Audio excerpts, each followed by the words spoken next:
Death Stranding 2 is a big old game that sometimes keeps its finer mechanics to itself, so I'm here today to break down 10 of the best tips to get you started in Death Stranding 2 on the beach.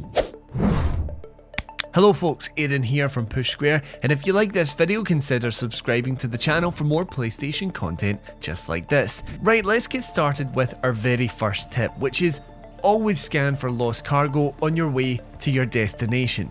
When out on the road, you've got to be pinging that Offloading scanner of yours with a tap of L1 to highlight lost cargo among other things. You're pretty much guaranteed to come across something in your travels, and it's almost always cargo from one of the nearby outposts. So maybe you're already going there, maybe it's not too bad a detour, maybe you'll put them aside and decide to go out there later on, but these can be crucial to getting your star ratings up with outposts, and it increases your servicemanship level too. An easy thing to ignore are the Mule post boxes, but in Death Stranding 2 they're actually really worth checking out. Sometimes these will be hidden with holograms, but a quick ping of L1 and your Offloading will highlight them.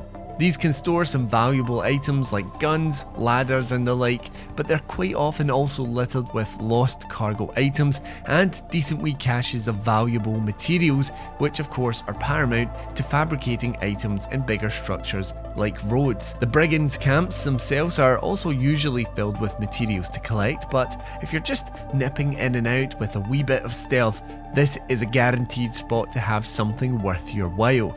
If you want to be extra sneaky though, one of the A-Pass enhancements allows you to hack into Mule Postbox really quickly. Speaking of those A-Pass enhancements, I was quite bad for upgrading certain things and then just leaving them as is, gradually expanding as I leveled up. But these can actually be switched out, so let's say you have a BT infested run or something filled with more mountainous terrain, you can actually switch out your enhancements to suit each individual run. I now look at these A-Pass enhancements similar to the actual equipment and loadout that I make before each run, where I can tailor it to each specific run to boost my efficiency.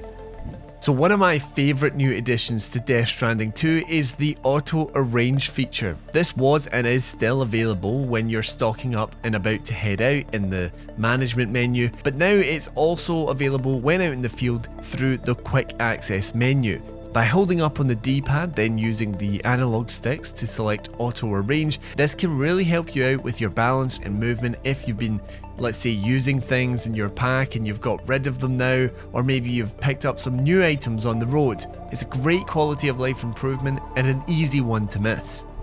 So number 5, I would say, is quite vaguely maximise efficiency.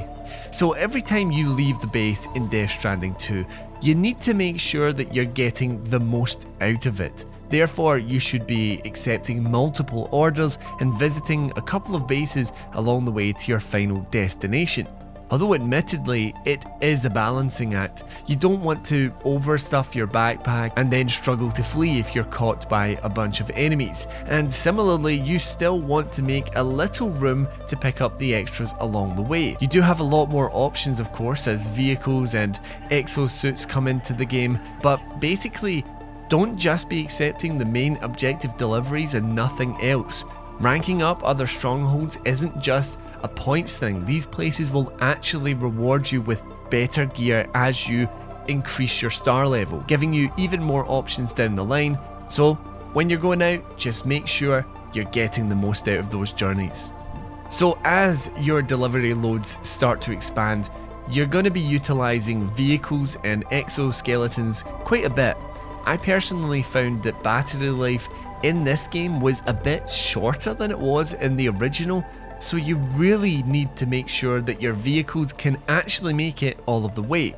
Now, you will find charging poles across the map left by other players, but you shouldn't always rely on that.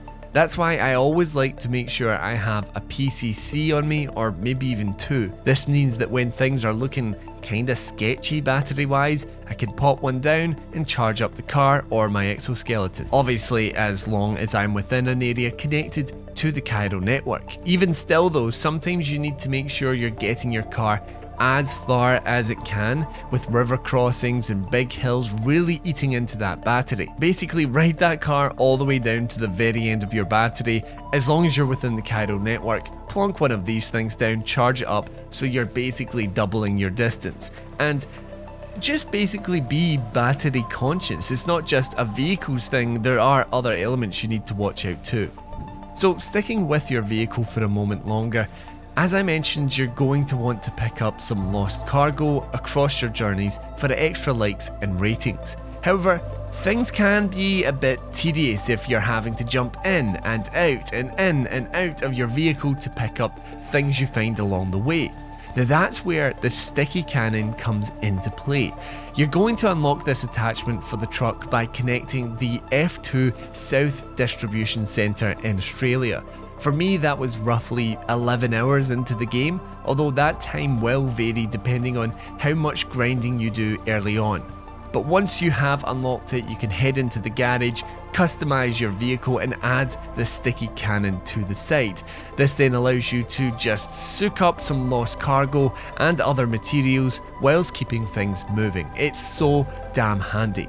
Sometimes you need to face your vehicle in the right direction to kind of pick up these things, but honestly, even just driving directly to my destination with no deviations, not paying attention at all, I was still picking things up that I didn't even see. So it's really worth your while and kind of feeds back into that efficiency. You're making the most of your runs with this. So, super quick one here, but when you're managing cargo, whether that's for delivery, putting them in a locker or a vehicle, to make the whole selection process smoother, you can actually hold square and then make your way down the list and it will select each one along the way. If you've got masses of materials to deposit or whatever, this is a great way to just empty your cargo out quickly. Now there comes a point in Australia when you can use fast travel with the DHV Magellan, making deliveries really quick. While this is a far more time efficient way to get your parcels out, it actually doesn't get the most out of your deliveries if you're aiming to rank up and increase your star rating at each outpost. That's because fast travel deliveries actually automatically have a lower rating, so if you want to really get the most out of your deliveries, you should just be doing it manually.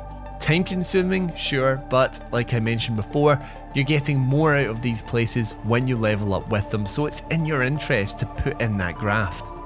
A fantastic addition to the mechanics in DS2 is the ability to actually offload your bag. So let's say you come across a BT infested area or a gang of brigands and you decide to take them on. In these situations, you want to move quickly, so this is where it may be in your interest to drop your bag. Just by holding up on the D-pad, you'll see the selection to drop your bag in the top left, and this will have you feeling light as a feather. Also, it means that your cargo is out of harm's way if you do get into a bit of a skirmish with other enemies. The only thing to note about this is that, of course, you then don't have access to everything that was in your bag. So you're still going to have your arm and leg slots, but depending on where you've stored stuff, you could just have one gun with you. And of course, each has a limited amount of ammunition, so maybe be a bit more conscious of what you actually have on your person in this instance. But anyway, there we have it. 10 handy wee tips for your travels in Death Stranding 2 on the beach. Let me know if you have any other tips down in the comments below, and while you're there, remember to subscribe to the channel for more PlayStation video content just like this. Anyway, thank you so much for watching, and until next time, I've been Aaron, and this has been Push Square.